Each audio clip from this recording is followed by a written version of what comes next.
Hello dear students, welcome to ePathshala Smart Learning Classes.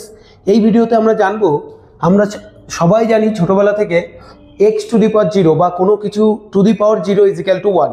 এবার এই ভিডিওতে দেখব কিভাবে x to the power 0 is equal to 1. তাহলে দেখো, আমরা জানি কি সূচকের বেসিক নিয়ম থেকে x to the power a divided by x to the power b যদি হয় তাহলে আমরা লিখতে পারি x to the power a minus b.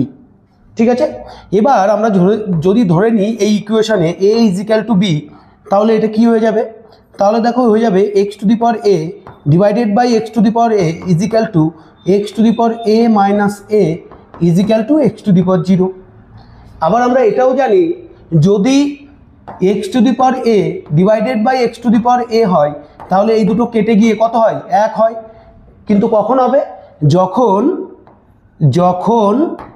x not equals to 0।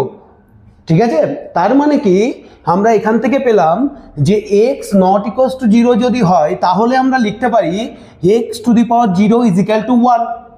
কিন্তু এবার কোশ্চেনটা তোমাদের জন্য, যখন x is equal to 0 অর্থাৎ 0 to the power 0 হবে, যখন 0 to the power 0 হবে তখন তার অ্যান্সার কি হবে?